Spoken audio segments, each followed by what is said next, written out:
నమస్తే MTV Telugu digital media. ఏపీలో రాజకీయాలు రోజు రోజుకి రకరకాల వ్యూహాల మధ్య కన్ఫ్యూజన్ కూడా నడుస్తుంది. అభ్యర్థులకి ఆల్రెడీ జాబితాల్లో ఆయా పార్టీలు అభ్యర్థుల జాబితాలు ప్రకటించారు. కానీ వైఎస్ఆర్సీపీ 170 నియోజకవర్గాల్లో ఎక్కడ ఇంకా అభ్యర్థులు మార్చేది ప్రసక్తి లేదని వైఎస్ఆర్సీపీ చాలా క్లారిటీగా చెప్పేసింది. ఇప్పుడు కన్ఫ్యూజన్ అంతా టీడీపీ, జనసేన, బీజేపీ కూటమిలో అభ్యర్థులను కొన్ని చోట్ల మామూలుగా 20 నుండి 25 మధ్యలో అభ్యర్థుల్ని టీడీపీ మార్చే యోచన చేస్తున్నట్టు మనకున్న విశ్వసనీయ వర్గాల సమాచారం. ఈ క్రమంలో ఉమ్మడి పశ్చిమ గోదావరి జిల్లాలో బీజేపీ, టీడీపీ మధ్య దోబూచులాట నడుస్తున్నట్టుగా కనిపిస్తుంది. మరి త్రిపులార్ రఘురామకృష్ణరాజు గారు బీజేపీ టికెట్ ఇవ్వలేదు. నర్సాపురం ఎంపీకి ప్రస్తుతం టీడీపీలో జాయిన్ అయ్యారు. టీడీపీలో కూడా ఉండి అసెంబ్లీ స్థానమా, నర్సాపురం పార్లమెంటు బీజేపీ అభ్యర్థి అనేది కన్ఫ్యూజన్ నడుస్తుంది. మనకు అందుతున్న సమాచారం తాజాగా నర్సాపురం పార్లమెంటుకి బీజేపీ అభ్యర్థిగా రఘురామకృష్ణరాజు గారిని టీడీపీ అధినేత చంద్రబాబు నాయుడు గారు కూటమి అభ్యర్థిగా రంగంలో దించుతున్నారని, దాదాపుగా నర్సాపురం పార్లమెంటుకి రఘురామకృష్ణరాజు గారు కూటమి అభ్యర్థిగా రంగంలో ఉండే అవకాశాలు దాదాపుగా 99% అయ్యే అవకాశం కనిపిస్తుంది. మరి నర్సాపురం ఉన్న బీజేపీ అభ్యర్థి భూపతిరాజు శ్రీనివాసవరం గారు ఏంటి పరిస్థితి అంటే, భూపతిరాజు శ్రీనివాసవరం గారిని ఉండి అసెంబ్లీ స్థానం నుండి పోటీ చేయించాలనేది వ్యూహంగా కనిపిస్తుంది. మరి ఈ క్రమంలో నర్సాపురం పార్లమెంటు బీజేపీకి అంటే బీజేపీ టికెట్ కదా కూటమి అభ్యర్థిగా మరి రఘురామకృష్ణరాజు గారు ఎంపీ అభ్యర్థిగా రంగంలోకి 1-2 రోజుల్లోనే బహుశా నామినేషన్ ఈ నెల 18 నుండి ఎన్నికల షెడ్యూల్ రిలీజ్ అవుతుంది. మరి ఈ నేపథ్యంలో రేపు కానీ ఎల్లుండి కానీ నర్సాపురం కూటమి అభ్యర్థిగా టీడీపీ కూటమి అభ్యర్థిగా త్రిపులార్ రఘురామకృష్ణరాజు గారు టికెట్ దాదాపుగా ఖరారని మనకు వస్తున్న సమాచారం.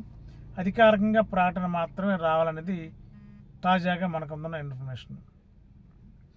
మరి ఇప్పుడు ఏలూరు పార్లమెంట్కి వస్తే, Eluru parliament BJP ticket MP ticket ఆశించారు. మరి టికెట్ రాలేదు. అంటే ఏలూరు నర్సాపురం అనేది కన్ఫ్యూజన్లో ఇప్పుడు నర్సాపురం పార్లమెంట్కి టీడీపీ కూటమి అభ్యర్థిగా బీజేపీ,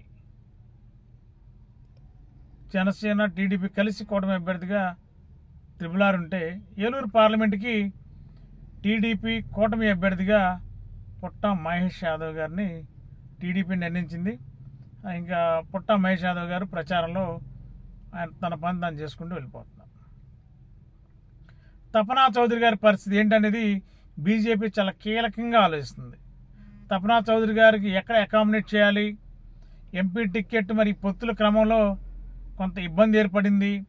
తపనా చౌదరి గారిని గారపాటి సీతారామాంజనేయ చౌదరి గారు అలియాస్ తపనా చౌదరి గారిని ఖచ్చితంగా బీజేపీ వదులుకోవడానికి ఇష్టం లేదని మనకు తెలిసిన సమాచారం. ఎక్కడో చోట ఏదో విధంగా బీజేపీ తపనా చౌదరి గారిని పార్లమెంటుకి కాకపోయినా కనీసం అసెంబ్లీ నియోజకవర్గానికైనా టికెట్ కేటాయించాలి, బీజేపీ పరంగానే అభ్యర్థిగా ఉండి కూటమి అభ్యర్థిగా రంగంలో దించాలనేది బీజేపీ పెద్ద నాయకులు ఆలోచిస్తున్నట్టు మనకున్న సమాచారం. ఈ నేపథ్యంలో తాజాగా మనకందిన సమాచారం మేరకు దెందులూరు అసెంబ్లీ నియోజకవర్గానికి ఇప్పుడు టీడీపీ అభ్యర్థిగా చింతనేని ప్రభాకర్ గారు ఉన్నారు. మరి చంద్రబాబు గారు ముందు నుంచే చెప్తున్నారు, జాబితాలో పేర్లు వచ్చిన మాత్రాన అభ్యర్థులు వాళ్లే కాదు, మ్యాండేట్ చేతికి వచ్చే వరకు అభ్యర్థులను మారుస్తానని చెప్పి కరాఖండిగా టెలికాన్ఫరెన్స్లో చెప్పారు. 145 టీడీపీ అభ్యర్థుల పార్టీ మీటింగ్లు కూడా చెప్పారు. కాబట్టి చంద్రబాబు నాయుడు గారు చాలా క్లారిటీగా క్లియర్గా చెప్పారు. అభ్యర్థుల జాబితాలు వస్తేనే వీళ్ళే అభ్యర్థులు కాదు. ప్రతిరోజు సర్వే చేపిస్తాం, ప్రతిరోజు IVRS సర్వే ఉంటుంది, రకరకాల రూపాలు ఏజెన్సీల ద్వారా సర్వేలు జరుగుతాయి. ఆ సర్వేలో ఏ అభ్యర్థి అయితే ఖచ్చితంగా గెలుస్తాడో ఆ అభ్యర్థికి మాత్రం టికెట్ ఇవ్వడానికి టీడీపీ అధినేత చంద్రబాబు గారు ఆలోచిస్తున్నట్టు మనకున్న సమాచారం. ఈ నేపథ్యంలో దెందులూరు అసెంబ్లీ నియోజకవర్గం టీడీపీ ఇన్ఛార్జి అభ్యర్థి సింతనేని ప్రభాకర్ గారి మీద కూడా మళ్ళీ సర్వేల మీద సర్వేలు చేస్తున్నారు. రకరకాల సర్వేలు చేస్తే ఇంకా 10,000 నుండి 15,000 మెజారిటీతో దెందులూరు టీడీపీ ఓడిపోయే అవకాశాలు ఉన్నాయని చెప్పి చాలా క్లియర్గా టీడీపీ అధిష్టానం చంద్రబాబు నాయుడు గారు చేస్తున్న సర్వేల్లో వారికున్న లెక్కల ప్రకారం చూస్తే ఆ మెజార్టీతో దెందులూరు టీడీపీ ఓడిపోయే అవకాశం ఉందని చెప్పి నిన్న మొన్న జరిగిన సర్వేలో కూడా అది అలాంటి రిపోర్ట్ వచ్చిందని చెప్పి మనకున్న సమాచారం. మరి ఈ సర్వేల ఆధారంగా దెందులూరులో 2024 ఎన్నికల్లో టీడీపీ సింతనేని ప్రభాకర్ గారు గెలవరని, ఒకవేళ ఓడిపోతే 10 నుండి 15,000 ఓట్ల మెజార్టీతో దెందులూరు టీడీపీ ఓడిపోతుందని చెప్పి మరి టీడీపీ అధిష్టానానికి అందిన సర్వేల రిపోర్ట్ ఆధారంగా మరి ఇప్పుడు చంద్రబాబు నాయుడు గారు కూడా కొన్ని ఆలోచనలు చేస్తున్నట్టు తెలిసింది. మరి 20 నియోజకవర్గాల్లో దాదాపుగా కొంతమంది అభ్యర్థులను మార్చి నామినేషన్ 18వ తారీఖు స్టార్ట్ అవుతుంది కాబట్టి అప్పటికి ఒక క్లారిటీగా టీడీపీ అధిష్టానం చంద్రబాబు నాయుడు గారు చేస్తున్న సర్వేల్లో వారికున్న లెక్కల ప్రకారం చూస్తే ఆ మెజార్టీతో దెందులూరు టీడీపీ ఓడిపోయే అవకాశం ఉందని చెప్పి నిన్న మొన్న జరిగిన సర్వేలో కూడా అది అలాంటి రిపోర్ట్ వచ్చిందని చెప్పి మనకున్న సమాచారం. మరి ఈ సర్వేల ఆధారంగా దెందులూరులో 2024 ఎన్నికల్లో టీడీపీ సింతనేని ప్రభాకర్ గారు గెలవరని, ఒకవేళ ఓడిపోతే 10 నుండి 15,000 ఓట్ల మెజార్టీతో దెందులూరు టీడీపీ ఓడిపోతుందని చెప్పి మరి టీడీపీ అధిష్టానానికి అందిన సర్వేల రిపోర్ట్ ఆధారంగా మరి ఇప్పుడు చంద్రబాబు నాయుడు గారు కూడా కొన్ని ఆలోచనలు చేస్తున్నట్టు తెలిసింది. మరి 20 నియోజకవర్గాల్లో దాదాపుగా కొంతమంది అభ్యర్థులను మార్చి నామినేషన్ 18వ తారీఖు స్టార్ట్ అవుతుంది కాబట్టి అప్పటికి ఒక క్లారిటీగా ఎక్కడ కూడా కన్ఫ్యూజన్ లేకుండా అభ్యర్థులను మార్చే యోచనలో కూడా టీడీపీ అధిష్టానం ఉన్నట్టు మనకున్న సమాచారం. ఒకవేళ అలాంటిదే జరిగితే ప్రకాశం జిల్లాలో 2 నియోజకవర్గాలు, అదేవిధంగా విశాఖ జిల్లాలో ఒక నియోజకవర్గం, తర్వాత ఉమ్మడి పశ్చిమ గోదావరి జిల్లాలో దెందులూరు సర్వేలో టీడీపీ సర్వే చూస్తే నెగిటివ్ ఉంది ప్రభాకర్ గారి మీద. మరి బీజేపీ అకామిడేట్ చేయడానికి ఎంపీ అభ్యర్థికి టికెట్ ఇవ్వలేదు కాబట్టి అసెంబ్లీ అభ్యర్థి కన్నా గారపాటి చౌదరి గారిని అకామిడేట్ చేయాలని బీజేపీ ఢిల్లీ అధిష్టానం ఆలోచన చేస్తుంది. ఈ క్రమంలో దెందులూరులో 2024 ఎన్నికల్లో మరి చంద్రబాబు గారు ఒక సరికొత్త ప్రణాళిక, గెలవాలి దెందులూరు సీట్ అనే వ్యూహంతోనే రకరకాల ప్రయోగాలు చేస్తున్నారు. మరి నరసాపురం భూపతిరాజు శ్రీనివాసవరం గారిని ఆక్విడ్ అసెంబ్లీ కూటమి అభ్యర్థిగా రంగంలోకి బీజేపీకి అంగీకరించే ఆలోచన చేస్తున్న క్రమంలో మరి దెందులూరులో కూడా బీజేపీ అభ్యర్థి మరి గారపాటి చౌదరి గారికి కూడా అకామిడేట్ చేయాలి కాబట్టి తప్పనిసరి పరిస్థితుల్లో టీడీపీ దెందులూరు నియోజకవర్గం టీడీపీ అభ్యర్థి సింతనేని ప్రభాకర్ గారి మీద చేసిన సర్వే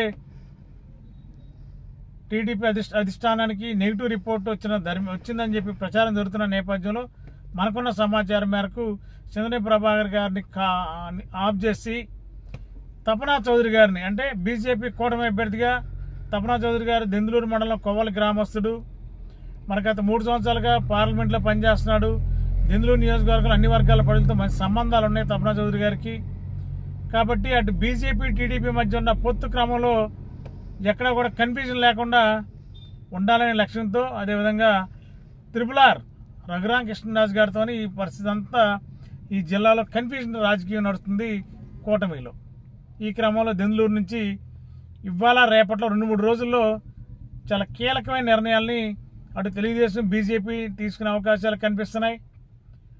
మరి సర్వేల ఆధారంగా చూస్తే దెందులూరు టీడీపీ గెలవదు అని చెప్పి టీడీపీ అధిష్టానానికి అందిన రిపోర్ట్ల ఆధారంగా మరి టీడీపీ అధినాయకుడు కూడా ఆలోచనలో పడ్డారని, మరి పార్లమెంట్ టికెట్కి మరి ఈ నెల 22వ తేదీన గార్పాటి సీతారామాంజనేయ చౌదరి గారు అలియాస్ తపనా చౌదరి గారు ఇండిపెండెంట్గా పోటీ చేస్తే 7 నియోజకవర్గాల్లో టీడీపీకి ఉన్న ఓట్ బ్యాంకు దాదాపుగా చీలిపోతుందనే ఉద్దేశంతోనే ఆ ఓటు చీలకుండా ఉండాలంటే మరి బీజేపీ ఎంపీ అభ్యర్థిగా ఆశించి భంగపడ్డ తపనా చౌదరి గారిని దెందులూరు అసెంబ్లీ స్థానం నుండి 2024 ఎన్నికల్లో గార్పాటి చౌదరి గారిని పెట్టి సింతనే ప్రభాకర్ గారికి మీద వచ్చే నెగిటివ్ సర్వేల ఆధారంగా మరి ఆయన్ని పార్టీ పరంగా ఏ విధంగా అకామిడేట్ చేయాలని చంద్రబాబు గారు ఆలోచన చేస్తారు. మరి తపనా చౌదరి గారికి బీజేపీకి కూడా న్యాయం చేసినట్టుంటుంది. తపనా చౌదరి గారు కూటమి అభ్యర్థిగా దెందులూరు అభ్యర్థి అయితే ప్రభాకర్ గారు మరి టీడీపీలో మరి చంద్రబాబు గారి ఆలోచన మేరకు మరి వారిని ఏ విధంగా పార్టీలో ఉపయోగిస్తారనేది మరి వాళ్ళ పార్టీలో నిర్ణయం జరిగే ఆలోచనలు ఏ విధంగా ఉందో తెలీదు. తాజాగా మనకందే సమాచారం అయితే ప్రస్తుతానికి 24 ఎన్నికల్లో దెందులూరు నుంచి మరి టీడీపీకి అనుకూలంగా సర్వేలు రాకపోవడం కారణంగా బీజేపీ కూటమి అభ్యర్థిగా ఉన్న ఎంపీ టికెట్ రాకుండా నిరాశలో ఉన్న తపనా చౌదరి గారిని తీసుకొచ్చి దెందులూరు కూటమి అభ్యర్థిగా పెడితే గెలుపు అవకాశాలు సునాయాసంగా గెలవచ్చు అనే ఒక అంచనాకి టీడీపీ అధిష్టానం బీజేపీ అధిష్టానం ఒక నిర్ణయానికి వచ్చినట్టు తెలిసింది.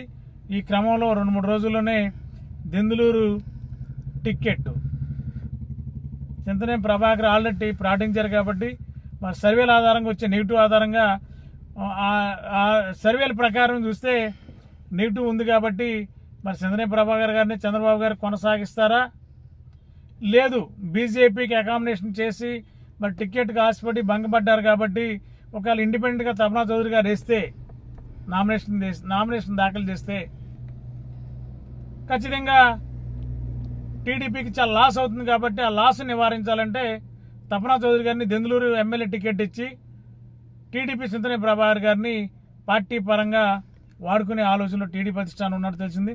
ఇప్పుడు వరకు తాజాగా మనకందిన టీడీపీ వర్గాల ద్వారా రకరకాల సోర్సులు అందిన సమాచారం మేరకు తాజా సమాచారాన్ని మీ ముందు పెడుతున్నాం. మరి ఇవాళ రేపట్లో నరసాపురం పార్లమెంట్ ఏం జరగబోతుంది, ఉండిలో ఏం జరగబోతుంది, దెందులూరులో ఏం జరగబోతుందో చూద్దాం. మరి గత 20 సంవత్సరాలుగా దంత సమస్యలతో పాటు దవడ మరియు ముఖ సంబంధ సమస్యలకు చక్కని చికిత్సలు అందిస్తున్న శ్రీ రామకృష్ణ దంత వైద్యశాల, నరసింహారావుపేట, ఏలూరు. ఎమర్జెన్సీస్ లో వాడే ఆక్సిజన్ కాన్సంట్రేటర్లతో పాటు air purify, UV light steriliser, ULV fogger వంటి పరికరాల ద్వారా పరిశుభ్రమైన వాతావరణంలో చికిత్స అందించబడుచున్నది. ఆర్వీజీ ద్వారా అతి తక్కువ రేడియేషన్ ఉపయోగించి దంత వ్యాధి నిర్ధారణ మరియు రూట్ కెనాల్ వైద్యం చేయబడుచున్నది. డెంటల్ లేజర్ ద్వారా కుట్లు లేకుండా సర్జరీలు, ఇంప్లాంట్స్ కిట్స్ ద్వారా పళ్ళు లేని వారికి ఫిక్స్డ్ దంతాలు, రూట్ కెనాల్ చికిత్సలకు ఎండో మోటార్ వంటి ఆధునిక పరికరాలు కలిగిన నమ్మకమైన డెంటల్ క్లినిక్. అత్యంత ప్రామాణికమైన ఆటోక్లావింగ్ పద్ధతిలో శుభ్రపరిచిన ఇన్స్ట్రుమెంట్స్ వాడడం మా ప్రత్యేకత. దంత సమస్యలకు చికిత్సతో పాటు విరిగిన దవడ మరియు ముఖ ఎముకలకు చికిత్స, ఎత్తు మరియు వంకర దవడలకు కాస్మెటిక్ సర్జరీ, యాక్సిలోఫేషియల్ వంటి చికిత్సలకు చిరునామా శ్రీ రామకృష్ణ దంత వైద్యశాల, వేములపల్లి రెసిడెన్సీ అపార్ట్మెంట్, నరసింహారావుపేట, ఏలూరు.